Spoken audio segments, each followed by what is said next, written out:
The morning sun cast long shadows across the jagged peaks of the Hindu Kush as Staff Sergeant Marcus Rivera adjusted his scope, scanning the valley below through the crosshairs of his rifle. The silence was deceptive, the kind that made experienced soldiers nervous. Beside him, his four-man team lay prone against the rocky outcrop, their breathing controlled, their weapons ready. Movement. 2 o'clock, whispered Petty Officer Jake Sullivan, his voice barely audible through the comm.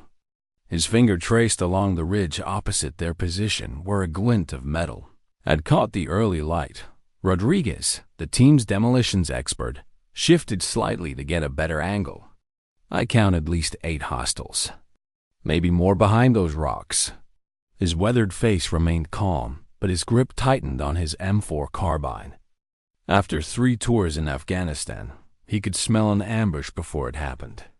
Thompson, their medic, was already checking his aid bag when the first shot cracked across the valley.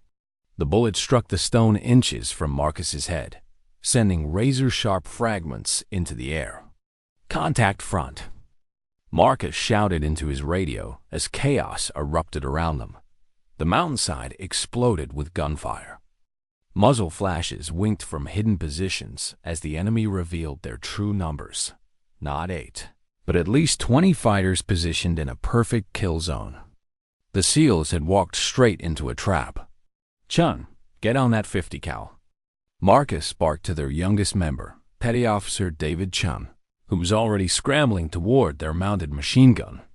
The heavy weapon roared to life, its deep voice echoing off the canyon walls as Chun laid down suppressing fire.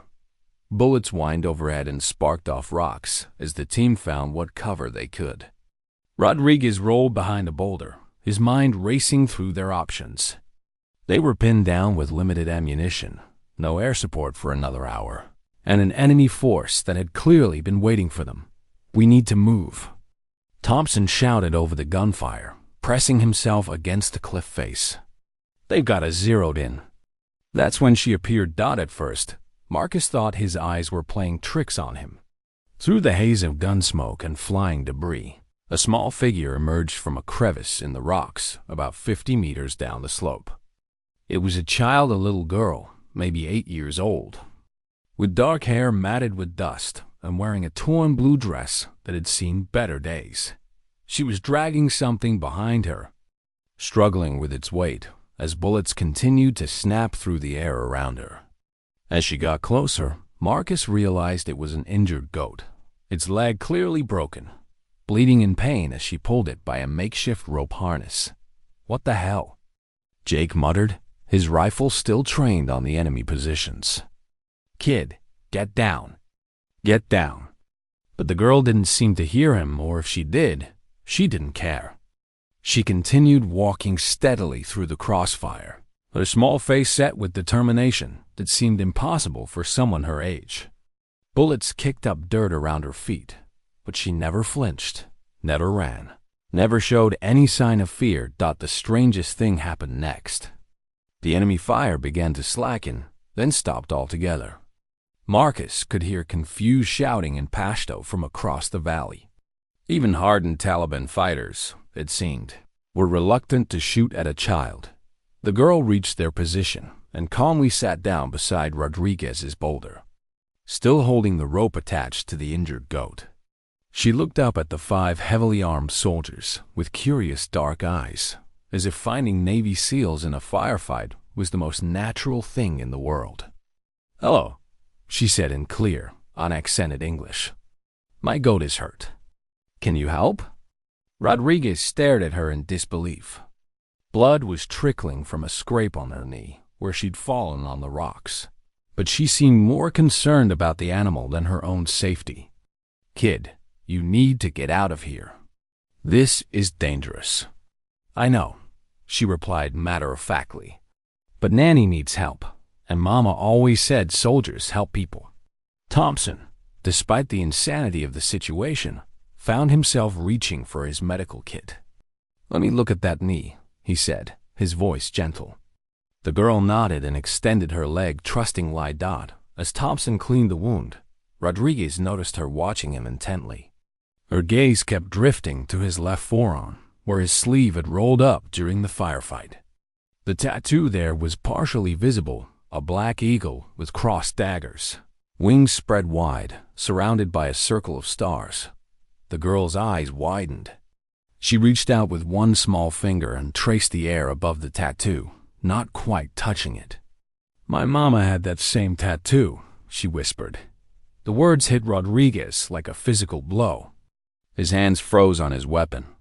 Around him, he could hear his teammates' breathing change as they processed what she'd said. Marcus lowered his rifle slightly, his eyes fixed on the girl's face. "What did you say?" Rodriguez's voice was barely audible. The girl looked up at him with those impossibly serious dark eyes. "My mama. She had the same picture on her arm. The bird with the knives." She pointed to his tattoo with certainty. "She showed it to me before the bad men came." Chun had stopped firing the machine gun. The sudden silence from their position seemed to confuse the enemy fighters, who had resumed sporadic shooting, but with less intensity. The 5 SEALs were no longer focused on the battle raging around them. Rodriguez felt his world tilting. The tattoo the girl described wasn't just any military ink. It was the mark of Operation Ghost Wind, a mission so classified that it officially didn't exist. Only 12 people had ever received that specific design, each one hand-drawn by the same artist in a secure facility in Virginia. 11 of those people were accounted for. The 12th had been declared killed in action 3 years ago. "What was your mama's name?" Marcus asked, his voice tight with an emotion he couldn't identify. "Sarah," the girl replied without hesitation. "Sarah Chun, but sometimes people called her by other names." She said it was like a game, but a serious one. The name hit the team like a grenade blast. Sarah Chun had been their handler during Operation Ghost Wind, a brilliant CI operative who had coordinated their insertion into a terrorist stronghold in Pakistan. She had been the voice in their earpieces, the guardian angel who had guided them through enemy territory and back to safety. She had also been the woman who had volunteered to stay behind when their extraction went wrong, buying them time to escape with critical intelligence. The last they had heard from her was a brief radio transmission. "Package delivered. Going dark. Tell my family Then nothing but static." Rodriguez's hands were shaking now. He remembered Sarah Chun's laugh, her quick wit, the way she could diffuse tension with a perfectly timed joke even in the middle of a firefight. He remembered the guilt that had eaten at him for 3 years, the knowledge that they had left her behind. "Where is your mama now?" Thompson asked gently, though his expression suggested he already feared the answer. The girl's composure finally cracked slightly. Her lower lip trembled, but she didn't cry. "The bad men took her away 6 months ago. She told me to hide in the caves and wait for the good soldiers to come." She looked around at their faces with heartbreaking hope. "Are you the good soldiers?" The enemy fire had stopped completely now. In the sudden quiet, Marcus could hear his own heartbeat thundering in his ears. This wasn't just a random encounter with a refugee child. This was something else entirely, something that connected to a mission they thought had ended 3 years ago. Something that meant Sarah Chun might have been alive all this time. The silence stretched across the valley like a held breath. Marcus could hear the distant murmur of enemy voices, confused and uncertain. Even hardened fighters knew better than to resume shooting with a child in the line of fire. But the temporary ceasefire felt fragile, ready to shatter at any moment. Rodriguez stared at the little girl, Amira. She had told them her name was, as if she were a ghost materialized from his worst nightmares. His mind raced through the implications of what she'd said. Sarah Chun, alive for 3 years after they'd left her for dead. The guilt he'd carried like a stone in his chest suddenly felt crushing. "Amira," Marcus said carefully, his voice steady despite the chaos in his head. "Can you tell us more about your mama's tattoo? What exactly did it look like?" The girl nodded solemnly, and picked up a small stick from the ground. With surprising precision, she began drawing in the dirt beside Rodriguez's boot. First came the outline of an eagle, its wings spread wide. Then she added the crossed daggers beneath it, each line deliberate and accurate.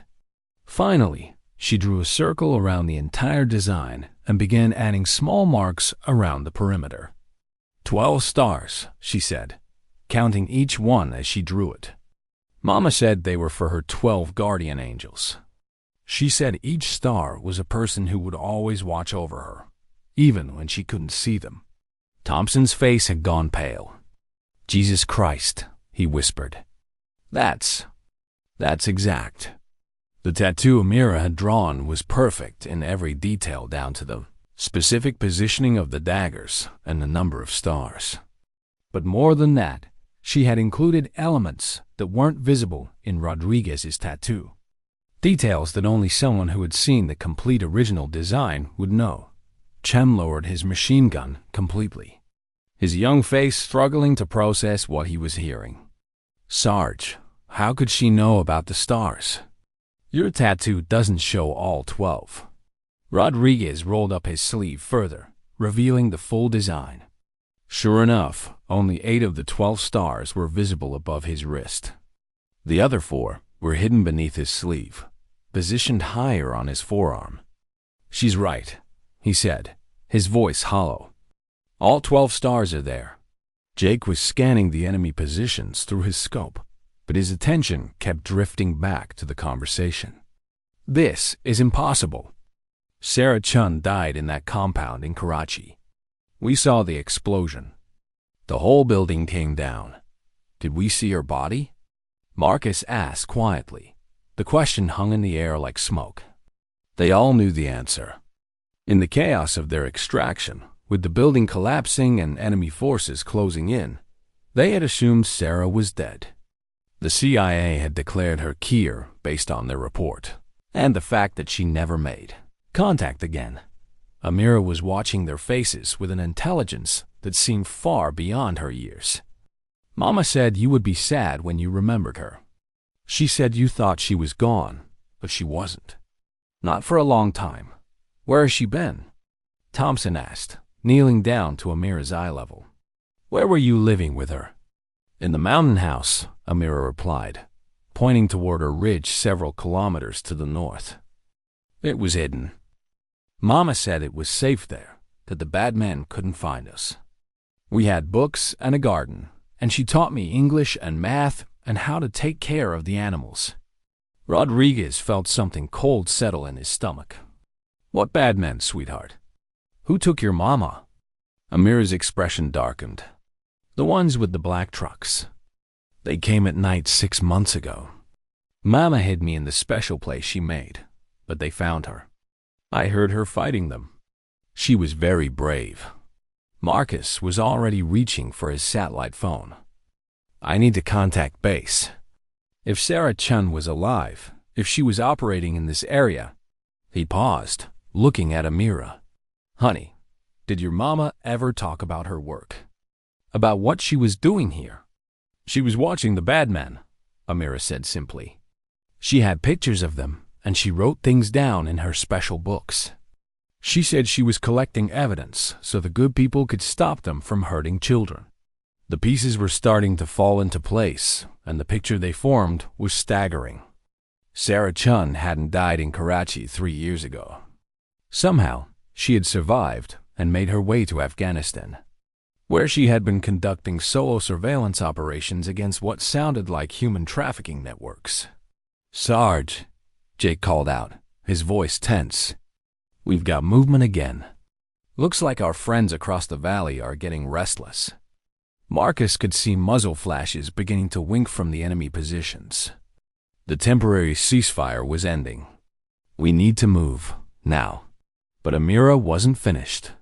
She reached into a small pouch tied around her waist and pulled out something that made Rodriguez's blood freeze. It was a photograph, creased and faded from handling, but still clear enough to recognize. The image showed a woman in military fatigues standing with a group of soldiers. Rodriguez recognized himself immediately younger, cleaner-shaven, but unmistakably him.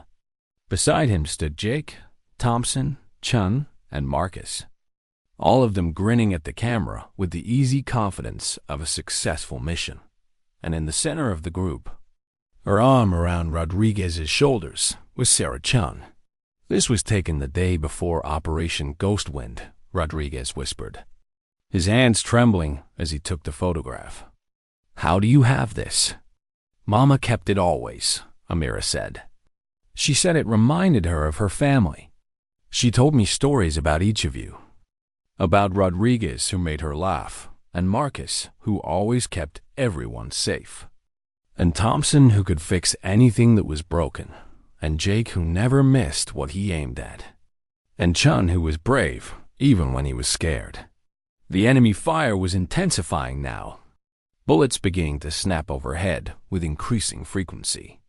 But the 5 SEALs were transfixed by the little girl who had just recited details about their personalities that only Sarah Chun could have known.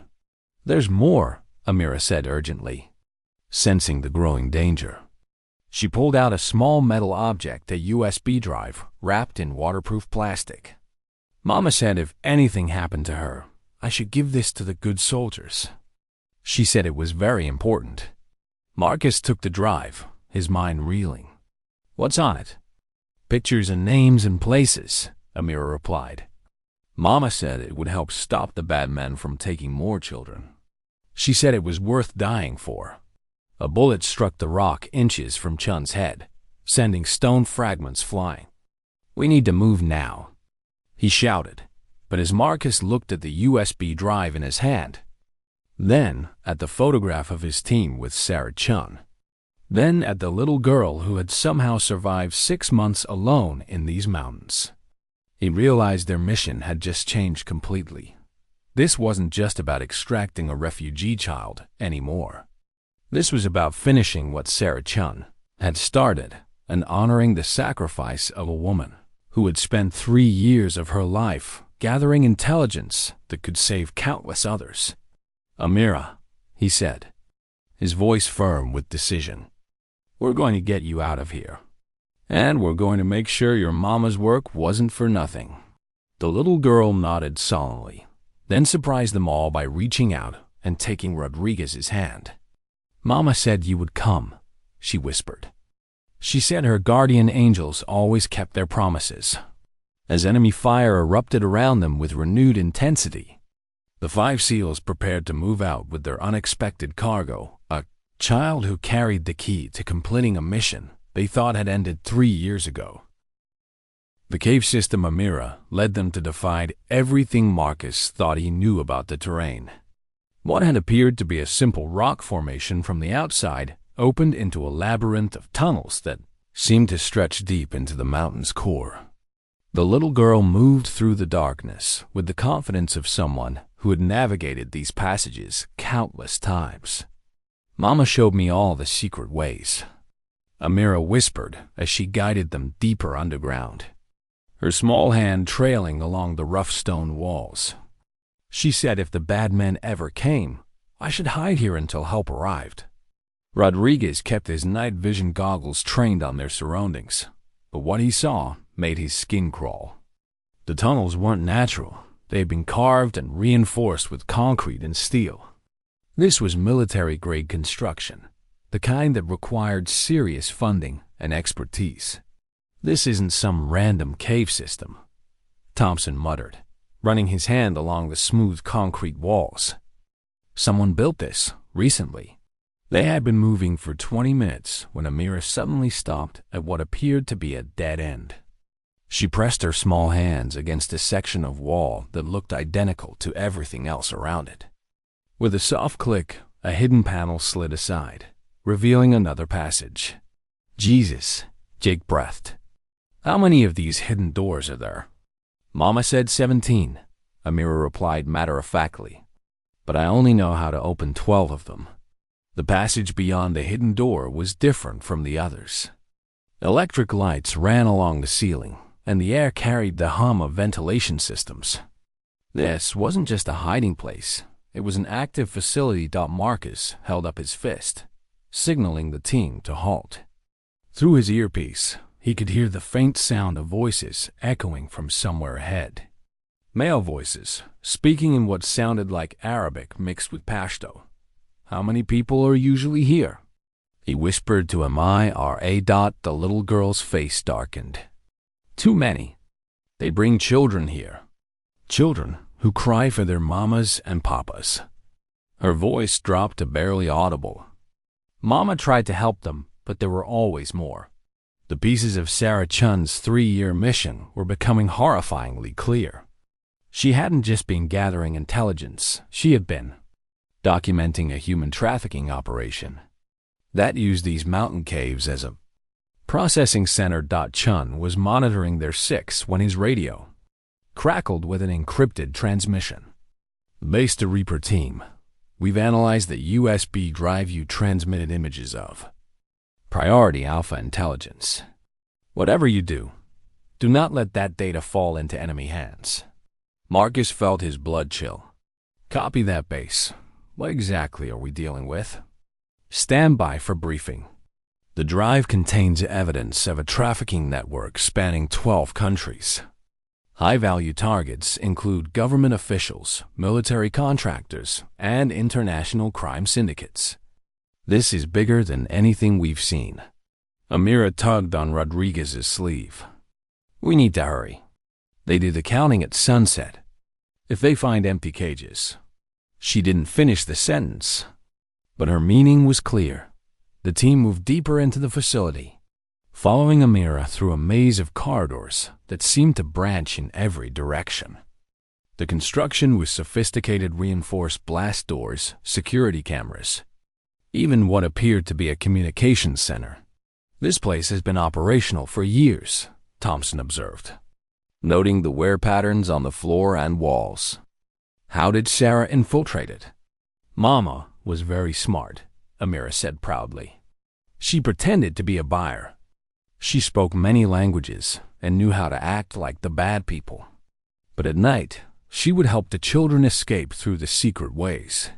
They reached another hidden panel, but this one required a code. Amira pressed a sequence of numbers with practiced precision.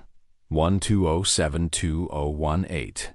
Rodriguez recognized the pattern immediately.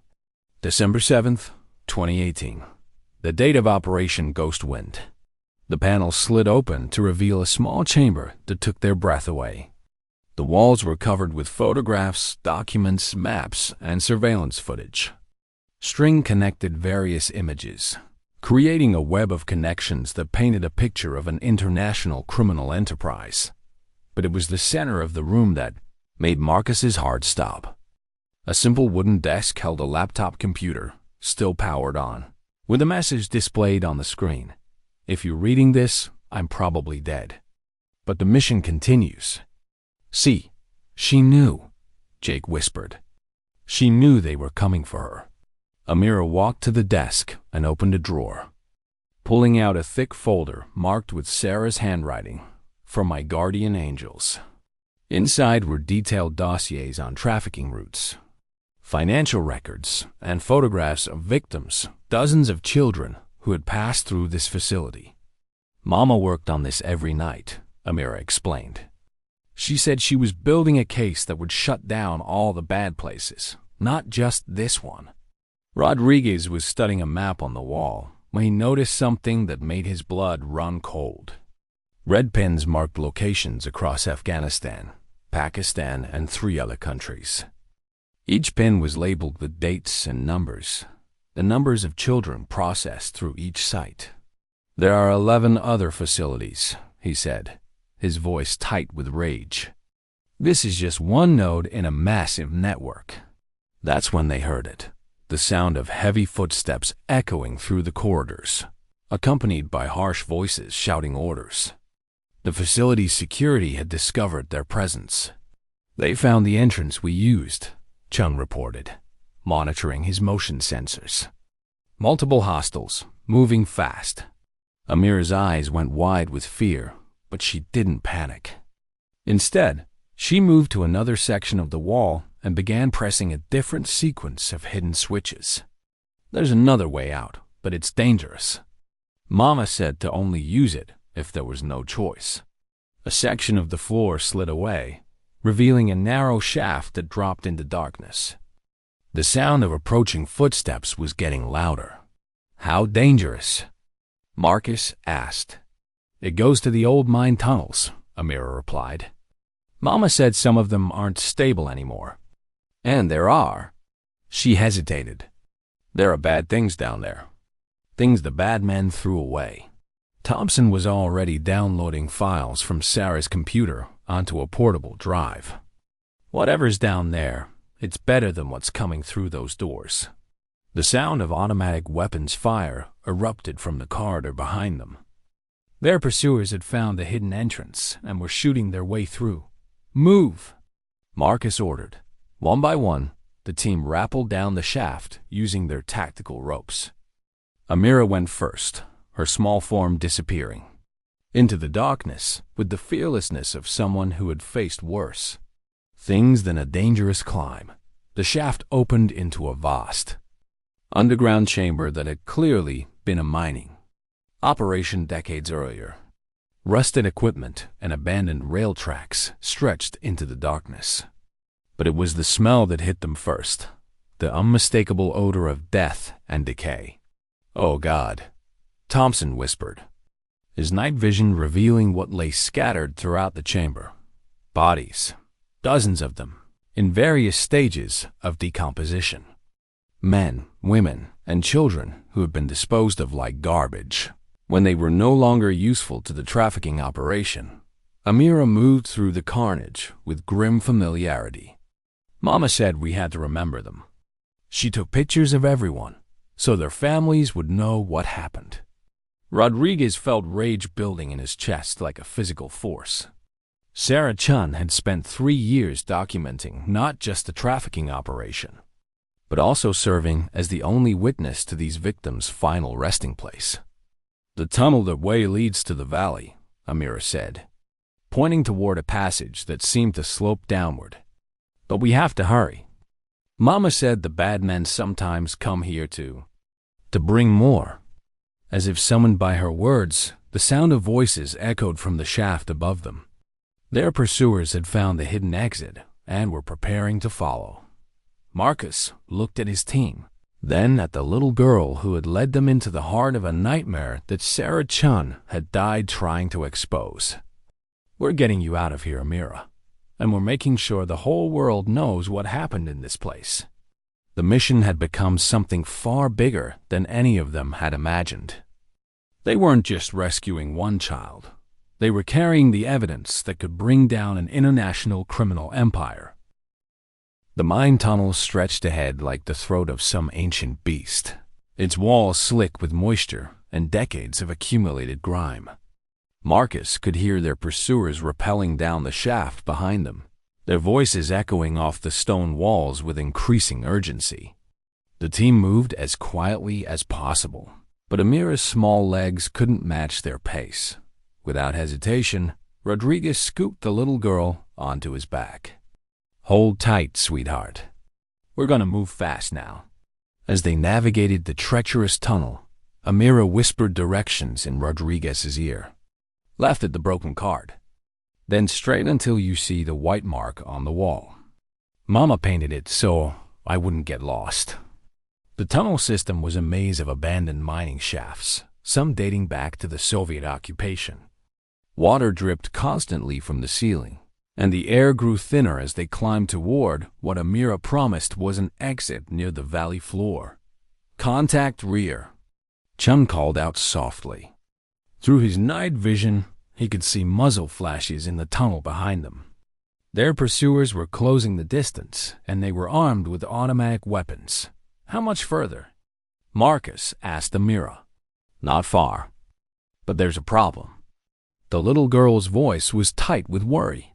"The last part is very narrow.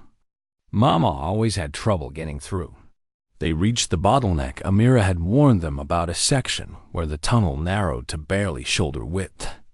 One by one, they squeezed through the gap, their equipment scraping against the rough stone walls. Jake was the last through when the first bullets began ricocheting off the tunnel walls behind them. They're right on us. The tunnel opened into a natural cave system, and suddenly they could see daylight filtering down from above. But as they emerged into the larger space, Marcus realized they had a new problem. The cave exit was 15 feet above them, accessible only by a treacherous climb up loose rock and exposed roots. "I can make it," Amira said, studying the climb with the practiced eye of someone who had done it before. "But you're too big. Too heavy." Thompson was already examining the rock face when his radio crackled with an incoming transmission. "Reaper team, this is Overwatch. We have your position. Extraction bird is inbound. ETA 12 minutes. 12 minutes might as well have been 12 hours. The sound of their pursuers was getting louder, and Marcus could see the glow of tactical flashlights beginning to illuminate the tunnel entrance. "There's another way," Amira said suddenly. She pointed to a section of the cave wall that looked solid to Marcus's eyes. "Mama showed me. For emergencies." She pressed her hands against what appeared to be solid rock, and to everyone's amazement, a section of the wall pivoted inward. Beyond it lay another passage, this one leading upward at a steep angle. Sarah thought of everything. Rodriguez murmured with admiration and grief. They had climbed for 5 minutes when Amira suddenly stopped. "Wait," she whispered. "Listen." In the distance, they could hear the distinctive whop-whop of helicopter rotors. But there was something else, the sound of vehicles approaching from multiple directions. "That's not just our extraction," Jake said grimly. "Sounds like half the Taliban is converging on this position." They emerged from the cave system onto a rocky ledge overlooking the valley. The sight that greeted them was both hopeful and terrifying. A U.S. military helicopter was indeed approaching, but so were at least 6 vehicles filled with armed fighters, racing across the valley floor toward their position. "Overwatch. This is Reaper Actual," Marcus spoke into his radio. "We have multiple hostile vehicles approaching extraction point. Request immediate air support." "Negative, Reaper. No air support available. You're on your own until extraction." Rodriguez set Amira down gently and checked his ammunition. They were down to their last magazines, and the enemy had them outnumbered at least 4-1. That's when Amira did something that stunned them all. She pulled out a small device that looked like a modified cell phone and began pressing buttons with practiced precision. "What are you doing?" Thompson asked. "Mama taught me," Amira replied, her small fingers flying over the device. She said, "If the bad men ever found the mountain house, I should use this to call for help." The device beeped, and suddenly the valley erupted in explosions. Hidden charges that Sarah Chun had placed throughout the area began detonating in sequence, taking out 2 of the approaching vehicles and sending the others scrambling for cover. "She booby-trapped the entire valley," Chun said in amazement. Sarah was still protecting this place even after she was gone, but their relief was short-lived. The remaining vehicles had taken cover and were now advancing on foot. The extraction helicopter was still 3 minutes out, and they could see muzzle flashes as the enemy fighters began their assault on the ledge. "Amira," Marcus said, kneeling down to look the little girl in the eyes, "I need you to tell me something very important. Is there anything else your mama left behind? Anything that could help us?" The little girl nodded solemnly and reached into her small backpack. She pulled out what looked like an ordinary notebook, but when she opened it, Marcus could see it was filled with Sarah's handwriting, names, dates, locations, and detailed intelligence on the trafficking network. "This is everything," Amira said. "Mama said it was the most important thing, more important than her life." Rodriguez took the notebook with reverence. She was right. This information could save hundreds of children. The enemy fire was intensifying when Amira made a decision that would haunt Rodriguez for the rest of his life. She pulled out one final device, a GPS beacon that Sarah had given her for absolute emergencies. "If I turn this on, The good people will know exactly where we are, she said. But the bad people will know too. Don't do it, Rodriguez said quickly. We'll find another way. But Amira was already activating the beacon. Mama said sometimes heroes have to make hard choices. She said that's what makes them heroes. The beacon's signal immediately drew the attention of both the extraction helicopter and the enemy forces. The helicopter pilot's voice crackled over the radio. I have your position. Coming in hot. But the enemy fighters had also triangulated their location and were now concentrating their fire on the ledge. Bullets whined overhead as the team took what cover they could behind the rocky outcroppings. The helicopter appeared over the ridge, its door gunner laying down suppressing fire as it moved into position. But as the aircraft hovered above them, preparing to drop extraction ropes, Rodriguez saw something that made his blood freeze. One of the enemy fighters had managed to get close enough to launch an RPG at the helicopter. RPG, he shouted, throwing himself over Amira as the rocket propelled. Grenades shrieked toward their salvation. The pilot saw it coming and banked hard to the left. But the explosion caught the helicopter's tail rotor. The aircraft spun wildly before crashing into the valley floor in a ball of flame and twisted metal. They were on their own. New plan, Marcus said grimly, checking his remaining ammunition. We hold this position until backup arrives. But Amira had one more surprise. She pointed to a section of the cliff face that looked completely impassable. There's one more way down. Mama called it the Angel's Path. She said only someone very brave could use it. As enemy fighters began scaling the cliff toward their position, Rodriguez looked at the little girl who had already shown more courage than most adults he knew.